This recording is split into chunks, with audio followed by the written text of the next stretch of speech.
Behind the extravagance of the Roman Empire, there was a hidden world of cruelty and control, where young boys were ripped from their families and forced into a life few could imagine.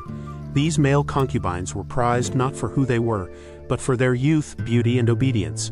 Valued as possessions by Rome's most powerful men, their lives were a twisted blend of luxury and imprisonment, from the brutal moment they were chosen, to the training that stripped them of identity, to the violence and betrayal that awaited them.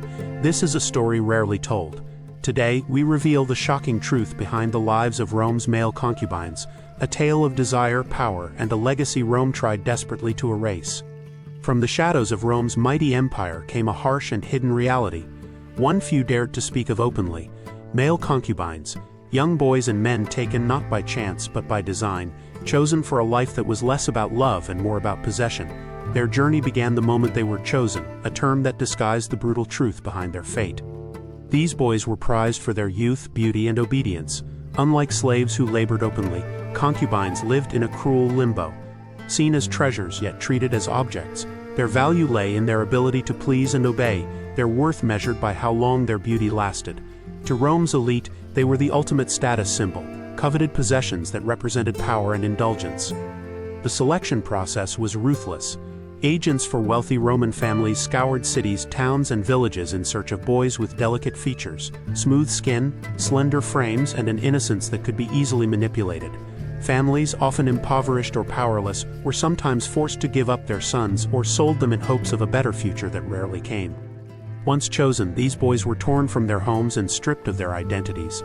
Their names were often changed to mark their new status, and their pasts erased. Transported to the homes of senators, generals, or even emperors, they entered a world of strict control and rigid expectation. This moment marked the end of childhood freedom. Concubines were groomed and broken, taught to obey without question, and trained to meet the desires of their masters. The life ahead was one of luxury and imprisonment intertwined, a gilded cage where every pleasure was shadowed by fear. Their masters viewed them as property, to be displayed, used, and discarded. The boys' youth was both their greatest asset and their greatest curse. As long as they pleased, they could enjoy comforts others could only dream of, but beauty faded quickly, and with it, their worth. Behind the grandeur of Rome's villas, the reality was far harsher. These boys lived under constant surveillance, their movements and words controlled. Punishments for disobedience could be brutal, ranging from harsh beatings to starvation. The illusion of privilege masked a life of fear and submission. Some concubines managed to gain influence, whispering in the ears of powerful men or playing a dangerous political game behind the scenes. But even those few were trapped, their power fragile and dependent entirely on the favor of others. For many, the future was bleak, discarded when no longer desirable, thrown out like worn-out possessions. Some faced exile or worse. Their stories were often erased, buried beneath layers of silence and shame. Yet understanding their origins, the moment they were chosen, reveals the true cruelty at the heart of their existence. It was a life forced upon them, a role carved out by the desires and ambitions of Rome's most powerful. This beginning shaped everything that followed: the obedience, the violence, and the eventual rejection. As we delve deeper into the lives of these forgotten boys, we uncover a story of suffering wrapped in luxury and control hidden behind beauty. Theirs is a shocking chapter of Roman history, one that exposes the dark side of an empire famed for its power and grandeur. Once selected, the boy ceased to exist as he was. Whatever name he had, whatever childhood dreams he held onto, those were discarded. In their place came a new identity, carefully sculpted by handlers who served the appetites of the Roman elite. The transformation from frightened boy to obedient concubine wasn't sudden. It was a process, cold, calculated, and designed to strip away resistance and instill absolute control. The training began the moment the boy entered the household. He was not welcomed. He was assessed. Bathed, shaved, and dressed in fine clothing meant to accentuate his youth and fragility, he was introduced to a world where appearance was everything and obedience was survival. These garments, often made of imported silk or dyed in expensive colors, were a cruel contrast to the boy's internal terror. To outsiders, he looked like a pampered favorite. Inside, he was a prisoner learning to smile on command. The rules were unspoken but absolute. Speak only when spoken to, show no hesitation, and never ever displease the master. Any trace of defiance was beaten out of him early. Those who cried were mocked. Those who resisted were starved or isolated. This was not just physical domination, it was psychological. Every day chipped away at whatever confidence or identity remained, until the boy no longer asked questions, no longer expected fairness, no longer hoped for rescue. Education was part of the process too, but not the kind that opened doors. Concubines were taught manners, music, and conversation. The tools needed to entertain. They learned how to flatter, how to listen, how to laugh when something wasn't funny. Many were taught to sing or play instruments not to express joy, but to provide background noise during feasts or quiet comfort after their master's political frustrations. They were trained to be pleasing ornaments, always present, never noticed until desired. But perhaps the most horrifying element of this training was how it blurred the lines between grooming and destruction. Older concubines, broken long ago, were sometimes tasked with educating the younger ones. These mentors weren't cruel by choice, they were survivors trying to preserve themselves by enforcing the system. They taught the new boys how to anticipate mood swings, how to avoid punishment, and how to surrender completely. It was a cycle of trauma passed down like a ritual. The young concubines learned to read faces with terrifying precision. A glance, a sigh, a flick of the hand, any of these could signal pleasure or punishment. Their world became one of silence and performance, where survival meant being whatever their master wanted them to be: submissive, cheerful, invisible, or affectionate.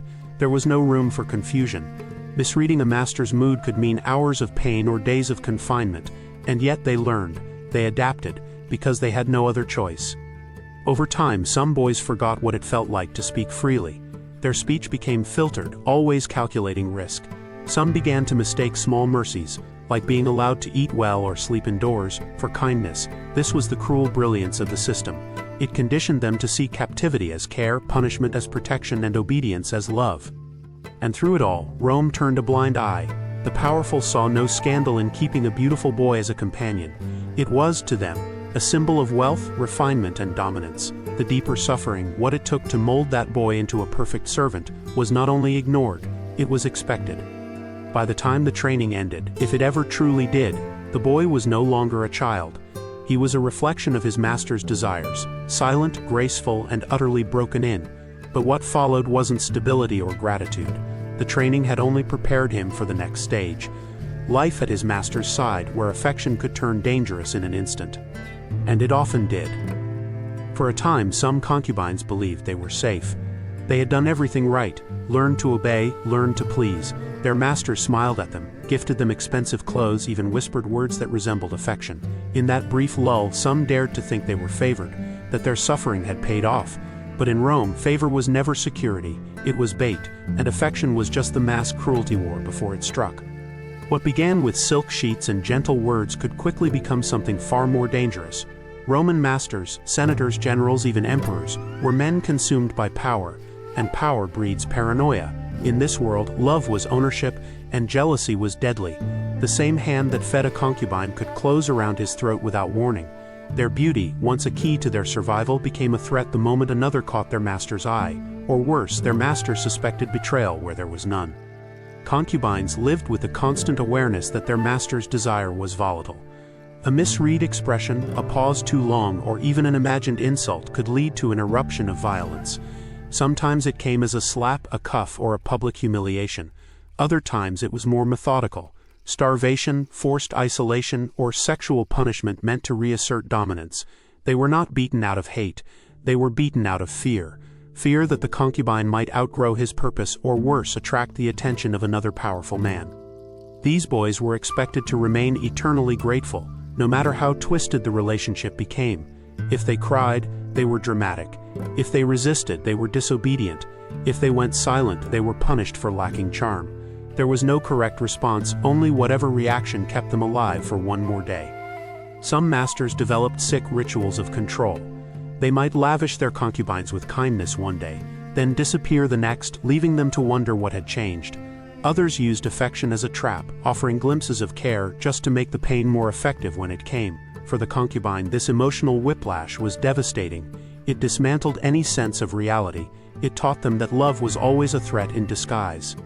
Rumors circulated within Roman courts of concubines maimed in fits of rage, or sent away to distant provinces when they no longer pleased. In rare cases, they were killed outright, blamed for imagined infidelities or whispered secrets. The master's word was law, and there was no one to appeal to. The same society that celebrated Roman discipline in battle turned a blind eye to domestic brutality, especially when the victim had no name, no family, and no status. And yet some concubines tried to hold on. A smile here, a small laugh at the right moment, anything to remind their master that they were still worth keeping. But the fear never left. It clung to them in every room, behind every glance, because they knew the truth, that love in Rome's highest circles wasn't real, it was theater, and the price of failing to perform was often blood. Even if they survived the violence, the scars remained, not just the physical ones, but the invisible ones, the kind that festered deep in silence. Concubines weren't just used, they were molded, shattered, and reshaped until they no longer knew who they had been. And when their masters finally tired of them, that shattered version of a person was all they had left. But the end didn't come with mercy. It came with rejection. And that's where the story turns even darker. The fall was never gradual. One day, a concubine might be seated beside his master at a banquet, draped in silk, praised for his charm. The next, he was invisible, averted eyes, cold silence, then gone. In the Roman Empire, a concubine's worth expired the moment his youth did. The very qualities that secured his place, his beauty, his softness, his ability to submit, were now liabilities, and when they faded, so did any illusion of protection. There was no ceremony to it. No farewell, no second chances. Concubines were discarded as suddenly as they had been chosen. A new boy arrived, the master's attention shifted. The once favored companion, who had endured years of obedience and brutality, was now a burden, a reminder of aging, of past indulgences, of weakness, and Rome had no use for reminders of weakness. Some were cast out of the household entirely, sent into the streets with nothing. Others were sold off to brothels, forced to relive their degradation for strangers who paid by the hour instead of by the year. A few were gifted to soldiers or servants as casual rewards, their former status mocked with every new indignity. These were not just demotions, they were deliberate acts of erasure. Their past lives were stripped from them, and no one looked back. But the most chilling fate belonged to those who had risen too high. If a concubine had whispered too many secrets or lingered too long near political power, his removal came with far more finality. Men like these weren't just discarded, they were eliminated, poisoned, strangled, quietly buried, not as punishment for any crime, but because they had become inconvenient. The same society that once paraded them as symbols of wealth now silenced them as threats to reputation. There were no public trials, no tombs, no inscriptions, just silence. Rome did not remember its concubines, it erased them. Even those who managed to survive the fall found no real freedom. Where could they go? Most had no family left, no skills beyond their forced training in pleasure and performance. They were too broken to start anew, and too infamous to blend in. Some became beggars, wandering outside city gates. Others lived in hiding, ashamed of a past they had never chosen. And a few, unable to bear the weight of their own memory, ended their lives in quiet desperation. The cruelty wasn't just in how they were discarded, it was in how completely they were forgotten. There was no legacy, no honor, no voice. Their masters moved on, their names never spoken again. They were ghosts in the empire that once used them as ornaments. And yet, if you look closely, between the lines of ancient letters, in the cautious phrases of Roman historians, you find glimpses, hints of young men whose lives flickered brightly and were then extinguished, clues that these concubines were real, and that their suffering was not rare but systematic. Rome prided itself on its monuments, its conquests, its laws, but behind that marble and iron was a machine built on silence and submission. Male concubines were one of its darkest gears, used up, worn out, and cast aside the moment they lost their shine. Their destruction wasn't accidental, it was designed. And so the story of the Roman concubine ends not with death, but with erasure. A life measured in usefulness, then discarded without a trace. But history has a way of remembering what empires try to forget. They were never meant to be remembered. The male concubines of ancient Rome existed in the margins, hidden behind palace doors, silenced by shame and erased from record by the very men who once flaunted them. They were displayed like trophies when young and beautiful, but once discarded, their stories vanished into dust. Rome's official histories speak proudly of conquest, virtue, and law. They are silent on the lives that were broken to uphold that image. But silence is rarely complete. Fragments remain, in offhand remarks from Roman writers, in vague references to delicate favorites or young companions kept by senators and emperors, in the language of scandal, veiled insults, and satire. The truth of their existence was always just beneath the surface, too shameful to document, too widespread to fully hide. Even emperors, men believed to stand above all others, were entangled in this world. Nero paraded his male lover through the streets in a mock wedding. Hadrian openly mourned his beloved Antinous, commissioning statues and cities in his memory. These weren't isolated indulgences. They were reflections of a system that accepted, even celebrated, the ownership of young bodies, so long as it served power. But for every Antinous whose face was carved into marble, hundreds of unnamed boys were simply forgotten. They had no statues, no mourners. They were not lovers, but tools. And the deeper cruelty wasn't just in how they lived, it was in how thoroughly Rome worked to make sure they were never truly seen. Part of this erasure was strategic. Rome depended on its image. Masculine virtue, dominance, and control were its pillars. To acknowledge that its most powerful men kept boys as concubines, used them, hurt them, disposed of them, was to admit a contradiction at the heart of its culture. So it didn't. It pretended they never existed. This silence extended beyond the empire's fall. Later historians, shaped by their own moral codes, skipped over the subject entirely or cloaked it in euphemism. For centuries, the male concubine remained a taboo, buried under layers of discomfort, denial, and willful ignorance. And yet, their legacy persists in the questions they force us to ask. What does it mean to be remembered? Who gets to be a victim in history? And what kind of empire builds itself on beauty, obedience, and silence? The lives of these boys were not just personal tragedies. They were symptoms of something larger, a civilization that celebrated control above all else. They remind us that Rome's greatness came with a cost, and that behind every golden statue and towering column were countless stories the empire wanted us to forget. But we can choose to remember them, not just as victims but as evidence, living proof that beneath the marble and myth Rome was not built by gods but by men, men with power and men without it, men who commanded and men who endured, and sometimes those who endured were the ones who showed the most strength. By telling their story, fully, clearly, and without euphemism, we break the silence Rome tried so hard to maintain. We pull these boys from the shadows and name what was done to them, and in doing so, we restore something they were never given: dignity. This was the shocking life of a male concubine in the Roman Empire. A life shaped by beauty, twisted by power, and nearly erased by history, but not anymore. Now their silence ends.